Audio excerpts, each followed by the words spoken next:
से आपके लिए वीडियो लेकर आई हूँ।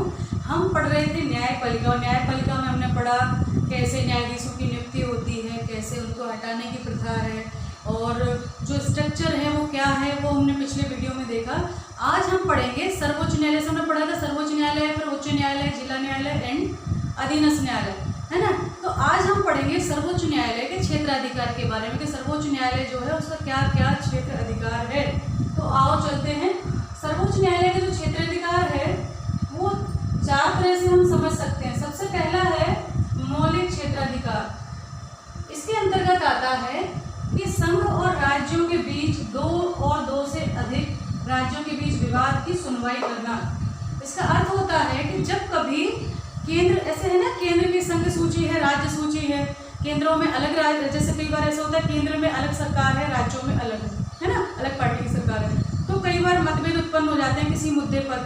तो ऐसी स्थिति में जब केंद्र और राज्य के मध्य या कई बार एक पार्टी की सरकार होते हुए भी विवाद हो सकता है, किसी मतभेद हो सकता है संबंधित मुख्यमंत्री के बीच और केंद्र के बीच, तो जब दोनों राज्य और केंद्र के बीच जब विवाद होता है तो वो मामला सुप्रीम कोर्ट में जाता है, ठीक है। वो इसका प्रारंभिक क्षेत्राधिकार होता है या मौलिक क्षेत्राधिकार होता है।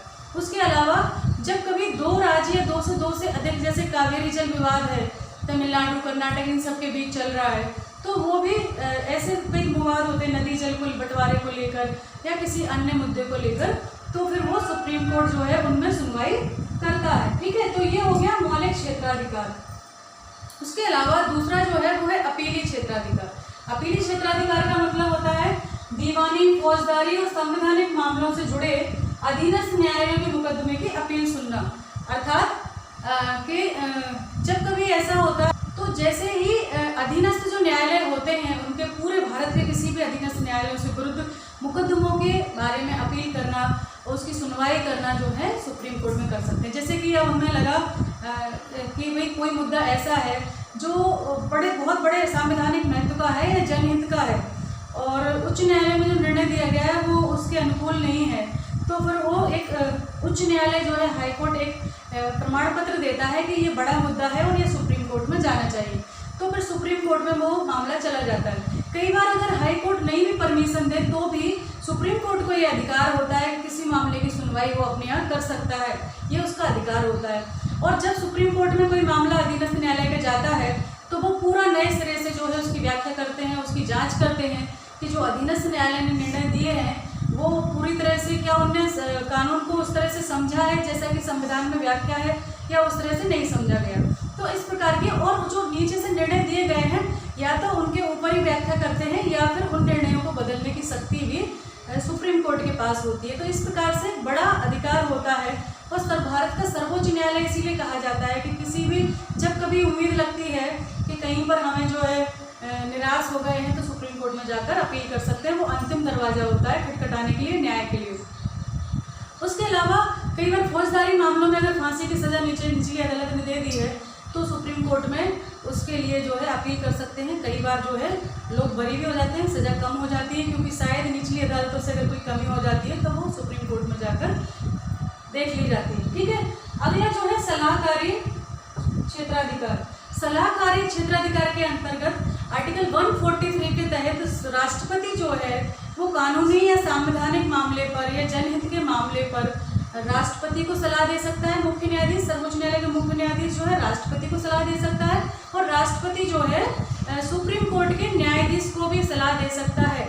दोनों ही अगर एक दूसरे से मांगे तो, और दोनों ही स्वतंत्र हैं। अगर सुप्रीम कोर्ट के मुख्य न्यायाधीश से राष्ट्रपति मांगता है सलाह और वो सलाह देते हैं तो राष्ट्रपति उसको मानने के लिए हालांकि बाध्य नहीं है, लेकिन फिर भी जनरली मान रहे हैं क्योंकि जब आप खुद मांग रहे हो सलाह तो सलाह दी गई है तो जरूर मानते ही मानते हैं। पर दोनों एक दूसरे को परामर्श इस मामले में दे सकते हैं बशर्ते कि वो जनहित का मामला हो, संवैधानिक मामला हो, कोई कानूनी पेश से जुड़ा मामला हो। तो अगला आप देख रहे हैं चौथा जो अधिकार है वो रिट का है। रिट क्या होती है कि अगर मौलिक अधिकारों का हनन होता है तो सुप्रीम कोर्ट में जो है 5 तरह की रिट जारी की जाती हैं, वो अधिकार है। और वो रिट अलग अलग तरह की हैं, वो मैं आपको बताती हूँ कौन कौन सी है। इसके लिए इसको इरेज करना पड़ेगा।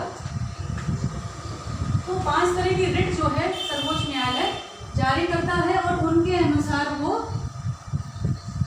जो है न्याय करने की कोशिश करता है, ठीक है। तो वो रिट कौन कौन कौन सी हैं? पहली होती है बंदी प्रत्यक्षीकरण, बंदी प्रत्यक्षीकरण। ठीक है, इसका क्या होता है कि यदि किसी को बंदी बनाया गया है किसी आरोप के आधार पर, तो 24 घंटे के अंदर जो है किसी जज के सामने उस आरोपी को पेश किया जाता है। ठीक है, यानी 24 आवर्स के अंदर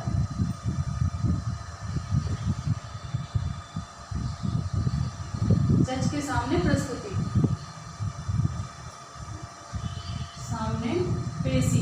इससे क्या होता है कि अन्याय होने से बच जाता है। कई बार पहले पुलिस वाले पकड़ लेते थे, कई दिनों तक, महीनों तक अंदर पटके रहते थे किसी जैसे किसी द्वेष भावना से या किसी अन्य उससे, तो वो चीज़ अब खत्म हो गई है इस आर्टिकल के तहत। अब जो है ज़्यादा दिन तक 24 घंटे के अंतर्गत जो है जज के सामने पेश करना ही होता है।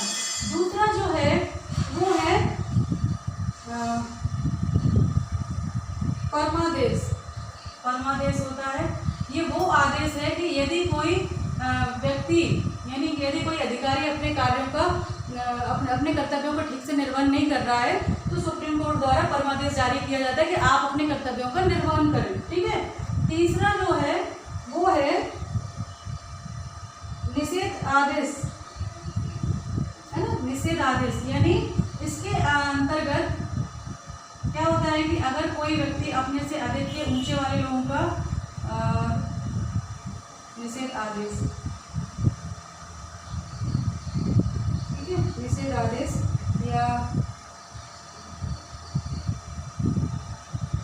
उत्प्रेषण और अधिकार रक्षा, है ना, तो निषेध आदेश के द्वारा जो है निषेध किया जाता है कि आप जो ये काम कर रहे हैं किसके अधिकार से कर रहे हैं, तो उस पर निषेध लगाया जाता है। चौथा जो है वो है उत्प्रेषण,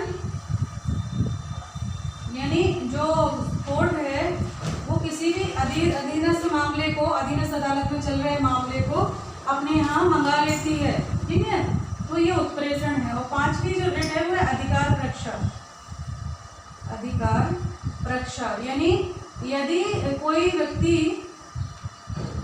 बिना उसके सार्वजनिक पद उसको प्राप्त नहीं है और उससे अधिक पद पर काम करता है, तो ये पूछा जाता है कि आप किस अधिकार से जो है इससे संबंधित काम कर रहे हैं। आपको जैसे कई बार होता है ना, कोई काम होता है तो कहते हैं पटवारी के पास जाओ, ये पे एसडीएम साहब करेंगे, ये कलेक्टर साहब करेंगे, क्योंकि वो उनके दायरे में आता है।